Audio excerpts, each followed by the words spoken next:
자, 이제 요시아에 대해서 살펴보십시다. 다 하셨죠?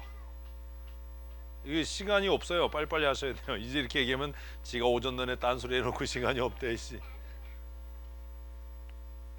오른쪽에다 정리 하셨지요? 한번 써보시는 게 굉장히 중요합니다. 정리를 해보십시다.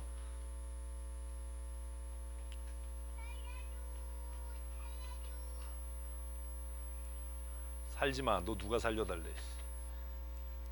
너 왜 수건 입고 왔어? 너 왜 수건으로 온태 입었어? 왜 너? 이하엘이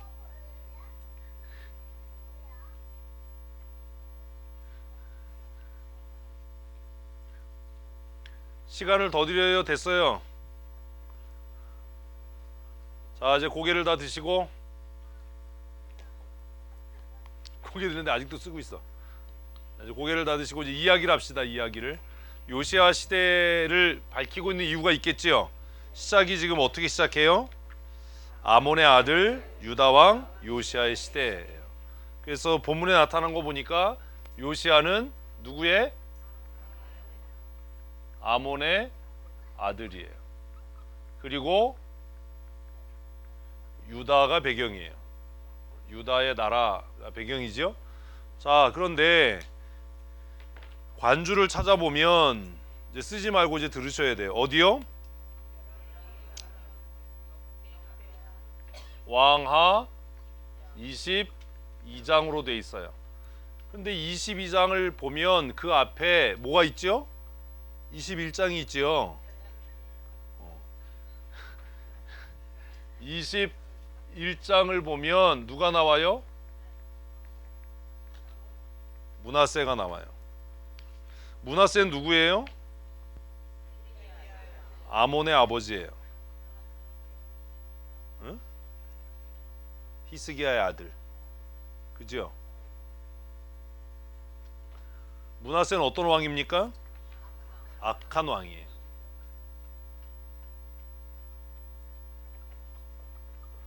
근데 이 악한 할아버지 뒤에 요시아가 왕이 돼요. 그걸 먼저 생각을 해야 돼요. 그래서 아까 이야기한 요시아 시대는 하나님의 역사 개입이 일어나고 있는 상황인 거지요. 요시아에 대해서 이야기를 해보십시다. 요시아 어떤 왕입니까? 8살에 왕이 됐어요. 또요? 몇 년 동안? 31년간 통치했어요. 또요? 여호와 앞에 하나님 보시기에 정직한 왕이었어요. 또요? 산당들을 제거했어요. 또요?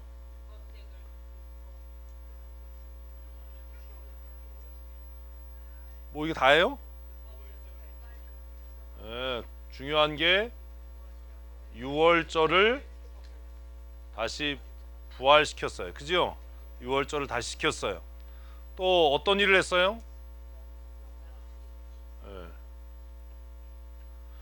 정치 제도를 개혁하고 성전을 수리하고 이런 것들을 다 싸잡아서 요시아를 정리하면 뭐 이런 여러 가지 여기도 기타 등등 이거 다 정리하셔야 돼요. 기타 등등 한다고 끝나면 안 되고 이렇게 나오면 요시아가 도대체 어떤 시대였나라는 걸 정리를 해야 돼요. 요시아가 뭐 했어요? 그래서 결국 사회적 개혁을 단행했어요. 그죠?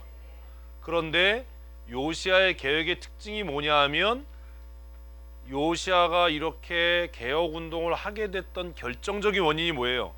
율법책을 발견한 겁니다. 그가 율법책을 발견한 거예요. 그죠? 이게 재밌는 거예요. 발견했다라는 건 뭘 의미하지요? 감춰져 있었다는 거죠. 스바냐의 이름이 뭐예요? 하나님께서 감추신 자거든요. 그는 감춰져 있었던, 아무도 관심이 없었던, 혹은 뭐 할 수밖에 없었던, 감출 수밖에 없었던, 누구 때문에? 므낫세의 악함 때문에 감출 수밖에 없었던 하나님의 말씀을 하나님께서 그로 하여금 발견하게 하신 거죠.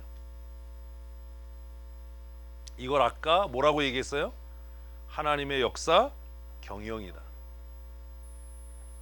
그러니까 이런 것들을 조사해야 되는 이유가 이런 것들에 대한 이제 통찰력, 인사이트를 갖게 되는 거예요. 그냥 막연하게 누가 뭐라고 그랬어가 아니라 이런 것들을 쫙 기록하는 겁니다. 지금 시간을 제가 많이 들이지 않았는데 사실 열왕기하와 함께 가는 역대기도 찾아서 도대체 요시야가 어떤 왕이었냐 라고 하는 것들, 그가 행했던 일들, 그가 즉위했던 시대적인 상황, 그가 종교개혁을 했다면 왜 그렇게 했는지, 그리고 중요한 게 하나 빠졌잖아요. 그 결과가 무엇이었는가? 요시야의 종교개혁의 결과는 뭡니까? 답을 못 하잖아요. 그걸 찾았어야죠. 이걸 쉐어했어야 되는 거예요. 그러니까 이렇게 지금 넷 앉으면 이걸 한꺼번에 읽을 게 아니라, 야, 너는 요시야의 치적을 한번 찾아봐. 너는 결과에 대해서 한번 찾아봐. 그래서 셋이 모여서 뭐 하면 돼요? 얘기해보면 다른 각도를 보게 되잖아요. 지금 여러 사람이 얘기하니까도 여러 가지 얘기가 나오잖아요. 8살에 임금이 됐어요. 8살에 어떻게 임금이 됐어요? 그가 왜 8살에 임금이 돼야 했어요? 이런 배경에 대해서 얘기하지, 8살에 임금 됐어요가 아니라 왜 8살에 어린 나이에 임금이 돼야 했지요? 그가 임금으로 즉위할 때 어떤 상황이 있었지요? 이런 것에 대해서 지금 당장 답하라는 게 아니에요. 성경을 읽으실 때 우리가 공부한 다음에 이런 것들을 충분히 조사해야 되는 겁니다. 그래서 그룹이 돼야 되는 거예요. 혼자, 목사는 혼자 심심하니까 해도 되지만 우리가 이렇게 그룹을 진모임을 하거나 소그룹을 할 때는 그런 부분에 있어서 한 사람이 내가 요시야의 즉위에 대해서 이야기하겠다, 내가 초반 사역에 대해서 내가 준비하마, 내가 그의 개혁운동에 대해서, 그리고 그의 말년에 대해서. 요시야 어떻게 죽었어요? 아무도 조사 안 했는데 뭐 다 했대요. 어? 이상하게 죽지요? 왜 그렇게 죽었어요? 이런 것들이 조사가 아직 덜 된 거예요. 예? 예. 안 들었지요? 왜 안 들었어요? 이런 것들에 대해서 시대적인 배경을 조사할 때 이런 것들이 다 리서치가 돼야 되는 거예요. 그의 초기, 중기, 말기 사역, 그의 업적, 그리고 그 결과, 그의 개혁운동이 유다 역사에 미친 영향, 이런 것들에 대해서 조사를 해야 돼요. 이것만 해도 한나절 할 거예요. 성경 한 권을 공부할 때 이렇게 소그룹으로 해야 되는 이유가 이런 거예요. 그냥 설명하고 끝나는 게 아니라 요시야 시대, 그런데 그 요시야 시대를 아버지를 밝히고 아몬의 아들 유다 왕 요시야 시대, 대부분 이렇게 쓰잖아요. 아버지까지만 얘기하거든요. 그럼 우리는 적어도 아몬과 그의 아버지에 대한 조사를 해야 돼요. 근데 친절하게 21장 보면 므낫세에 대한 얘기가 나오고, 그리고 아몬에 대한 이야기는 21장 뒤에 짧게 기록돼요. 21장 19절 보면 므낫세가 유다에게 범죄하게 하여 여호와께서 보시기에 악을 행한 것 외에도 또 무죄한 자의 피를 심히 많이 흘려 예루살렘 이 끝에서 저 끝까지 가득하게 했다. 그죠? 므낫세가 조상들과 함께 자매 그의 궁궐 뒷산 곧 어쩌고저쩌고저쩌고해서 아몬이 대신 왕이 됐다. 이게 이제 므낫세의 치적에 대한 결론이잖아요. 그리고 아몬에 대한 얘기가 있지요. 아몬이 왕이 될 때의 나이가 20세다. 예루살렘에서 몇 년? 2년간. 자, 그러면 아몬은 2년 통치했어요. 그럼 2년 통치하는 사이에 므낫세가 저질렀던 악행이 여전히 존재하고 있겠죠. 2년 동안 이게 처리가 되지 않았을 거 아니에요. 그의 즉위가 길었다면 므낫세가 했던 일들이 어느 정도 정리가 되거나 평가되거나 이럴 수 있었는데, 아몬은 꼴랑 2년 동안 왕이 됐어요. 그러니까 지금 유다의 상황은 어때요? 므낫세의 죄 영향에 그대로 있었던 거예요. 이런 것들이 얘기가 돼야 되는 겁니다. 이렇게 단순하게 8년 했어 이런 거 이렇게 단순한 이런 얘기가 아니라 이걸 스토리로 만들어야 되는 거예요. 므낫세가 도대체 몇 년을 즉위했는지. 므낫세는 몇 살에 왕이 됐어요? 12세 왕이 됐어요. 50년 다스렸어요. 에? 그죠? 55년이에요? 예. 55년 맞네. 50년으로 기억하고 있었는데. 그러니까 이런 거 다 써야 되는 거예요. 므낫세가 왕이 될 때 몇 살? 몇 세령? 2세. 왕이 돼서 55년간 즉위했어요. 그런데 이 기간이 전부 여호와 보시기에 악을 행해서 예루살렘 이 끝에서 저 끝까지 피가 가득하게 할 정도로 악을 행했어요. 몇 년 동안? 55년 동안. 그런데 그 뒤에 아들이 아몬이 왕이 됐는데 얘는 꼴랑 2년하고 죽은 거야. 그러면 지금 이스라엘은 뭐에 쩔어 있겠어요? 므낫세의 죄에 쩔어 있겠죠. 이런 흐름이 중요한 거지. 뭐 8살에 왕이 됐어요. 뭐 몇 년 다스렸어요. 이게 아니라고요. 이걸 누군가가 세 사람이 우리가 하면 너는 즉위의 배경에 대해서 좀 리서치를 해봐. 너는 그의 초기 사역에 대해서 이렇게 해야 되는 거예요. 자, 이런 상황에서 아몬이 2년 동안 꼴랑 왕을 하다가 어떻게 됐어요?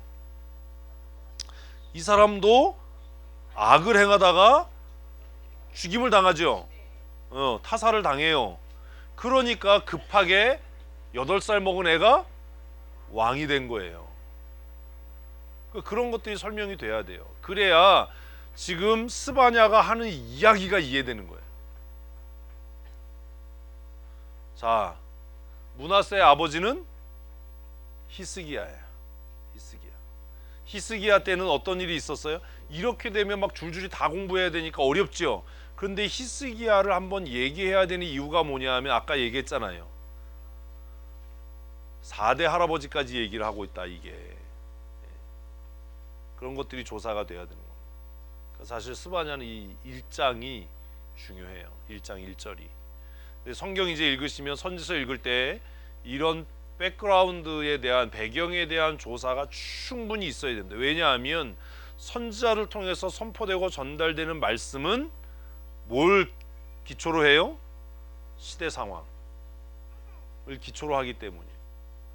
시대 상황이 그러하기 때문에 그런 메시지가 있는 거예요. 메시지가 그래서 그렇게 되는 게 아니에요. 우리는 설교를 들으면서도 목사님 설교를 그렇게 하니까 성도들이 짜증나잖아요가 아니라 사실은 뭐가 시대가 그랬기 때문에 그런 메시지가 있는 거예요. 그래서 이 배경에 대한 조사를 했어야 돼요. 충분하게. 앞으로 이렇게 하시는 거예요.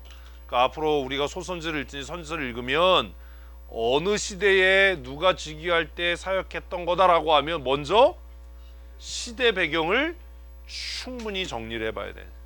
내 본문이 중요한 게 아니라 시대 배경을 충분히 리서치를 해야 돼요. 그래서 오른쪽에다가 그걸 다 쓰셔야 되는 겁니다.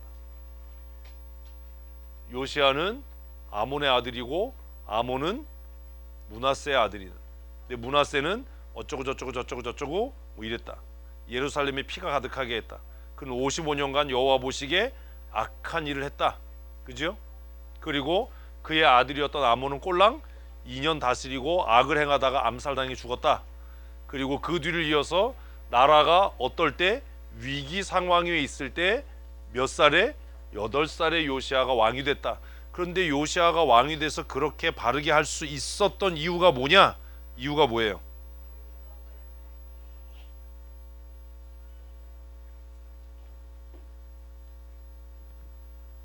이유가 뭐예요? 아무도 그 이유 얘기 안 했는데.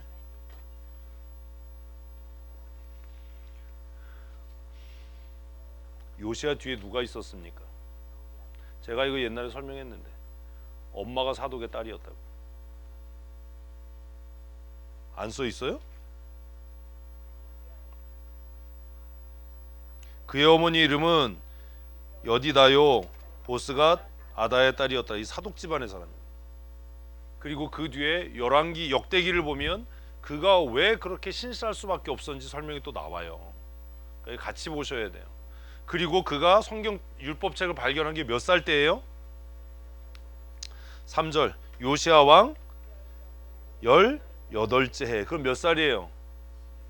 26이지 뭘. 26살 됐을 때. 그러니까 하나님은 그때까지 기다리셨던 것 같지요? 근데 율법책을 발견한 게 사실은 이게 요시야 개혁의 전환점이 돼요. 요시야는 선지자의 가르침을 받아서 자기 나름대로 개혁 운동을 했는데 율법책을 발견해서 읽으니까 자기가 했던 개혁 운동은 성경이 요구하는 가치에 미치질 못하는 거야. 그래서 요시야는 뭐 하죠? 대대적인 회개 운동을 펼쳐요. 안 써 있나? 아까 이야기한 산당을 제거했다, 이 이야기를 그렇게 써야 돼요. 회개 운동을 펼쳐요. 응? 하나님께로 돌아가자. 그래서 요시야가 마음을 다하고 뜻을 다해서 모세의 법을 지키게 하고 모든 우상들을 다 깨요. 잘 들으셔야 돼요. 요시야가 뭐 했다고요? 산당을 제거하고 모든 우상들을 타파해요. 이게 왜 중요하냐 하면 나중에 본문을 이해할 때 이게 확 이해가 돼요. 이래야 요시야의 개혁이 전국적으로 단행이 됐어요. 그래서 드러나 있는 산당은 다 제거가 됐어. 그런데 숨어서 우상 숭배하는 자들이 계속 있었어요. 그게 아까 이야기한 찌꺼기 같이 가라앉아서 요시야가 찾아내지 못한 자들을 여호와께서 등불을 들고 찾으시는 거예요. 그러니까 이게 배경이 이해돼야 본문이 확 이해가 되는 거예요. 요시야의 종교 개혁은 사람이 볼 땐 어때요? 어휴, 훌륭하죠. 이렇게 뛰어나고 이렇게 확실하고, 그런데 하나님이 보실 때는 택도 없는 거야. 그러니까 이 배경에 대해서 제가 그래서 조사해라라고 지금 얘기하는 거예요. 배경 요시야 시대는 다 정리하면 뭐가 하나님의 말씀을 통해 뭐가 일어날 때예요? 개혁 운동이 막 진행될 때예요. 그럼 우리가 생각할 때 시대적인 배경이 하나님의 말씀을 통해서 개혁 운동이 막 진행되면 요시야를 통해서 요시야란다. 스바냐를 통해서 전달될 말씀은 뭐예요? 잘하고 있어. 훌륭해. 내가 회복시킬게. 내가 너희와 함께 할게. 근데 본문을 읽으면 뭐지? 왜 이러지? 라는 고민을 하게 되는 거예요. 우리가 볼 때 잘 되는 것 같은데 사람의 관점으로 볼 때는 뭔가 이루어지고 있는 것 같은데 하나님의 눈은 다른 것을 향하셔요. 이래서 하나님의 심판이 무서운 거예요. 차라리 이 스바냐가 사역했던 시대가 아합 때나 므낫세 때라면 이해가 가지. 예? 이해가 가지요. 또 읽고 오지 말라고 그래서 또 열심히 또 안 읽고 왔나 봐. 진짜로. 에? 근데 뭐가 막 행해지는데 개혁이 막 행해지고 여호와께로 돌아가자. 우리가 우상의 제단을 다 회파하자. 아세라를 찍고 바알을 찍어버리자라고 막 부흥운동이 일어나고 개혁운동이 막 일어나는데 하나님은 뭐라고 그래요? 진멸해버리겠다. 이거 뭐지? 그래서 얘가 중요한 거예요. 스바냐를 이해할 때는 얘가 먼저 중요해요. 이 이야기가. 근데 이거를 그냥 우리는 쓱 읽고 넘어간다고. 뭐 요시야 때 있었던 일이네 이러고, 요시야가 왕이었네. 이거 조금 더 정리하셔야 돼요. 오늘 뭐 어차피 버릴 거니까 옆에다가 빼곡하게 한번 써보세요. 오른쪽에 그래서 요시야 시대에 그러면 여기다가 이제 이렇게 해서 찍 밑줄을 긋고 이쪽에다가 쫙 정리하시는 거예요. 아버지는 누구고, 뭐 므낫세는 뭐했고, 그 다음에 이제 스바냐에게 임한 여호와의 말씀이라가 그 다음 줄이에요. 그러면 뭐 정리해야 돼요? 오른쪽에다 스바냐 이름의 뜻을 써야 돼요. 스바냐 이름의 뜻이 뭐예요? 여호와께서 감추셨다예요. 여호와께서 감추셨다. 그래서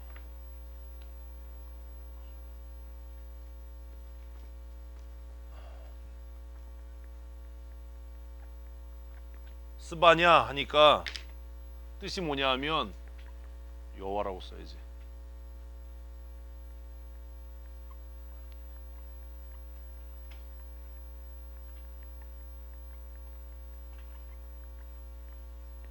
여호와께서 감추셨다. 그럼 이제 우리가 뭐 해야 돼요? 질문을 해야지요. 첫째, 무엇을 감추셨는가? 또, 네, 왜 감추셨는가? 자, 뭘 감추셨어요? 아까 이 배경을 보면 이제 이렇게 생각을 확장해 가는 거예요. 배경을 보면 뭘 감추신 거예요? 율법책이요.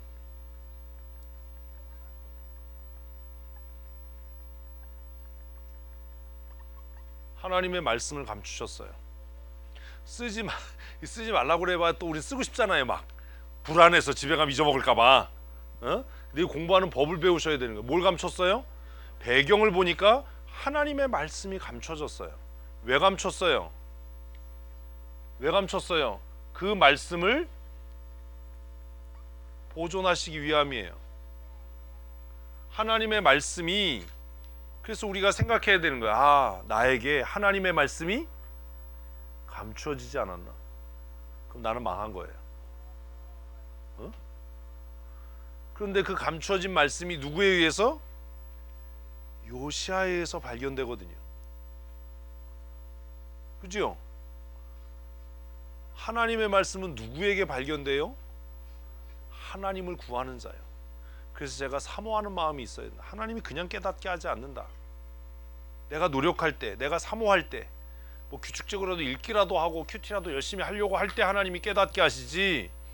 그냥 우리는 그래요. 목사님이 가르쳐 주시면 되죠. 그거요. 이 자리에선 이해되는데 뒤돌아서면 기억 안 나고 적용 안 돼요. 그건 내게 아니에요. 내가 사모할 때 하나님이 은혜를 주셔요. 하나님께서 말씀을 감추셨어요. 누구 때? 므낫세 때예요. 또 그의 아버지였던 아몬 시대에도 말씀은 감춰져 있었어요. 그런데 요시아가 등장해서 몇 년 동안? 18년 동안 하나님의 말씀을 따라서 내 삶을 개혁하고 이 나라를 어떻게 새롭게 해봐야 되겠다라고 할 때, 그렇게 긴 시간이 지나서야 하나님께서 그 말씀을 드러나게 하신 거예요. 발견되게 하신 거예요. 또 하나님이 뭘 감추셨어요? 본문을 찾아가면서 읽어가면서 생각을 해야 돼요. 우리가 그냥 소선지서 전체를 보면 하나님이 뭘 감춰요?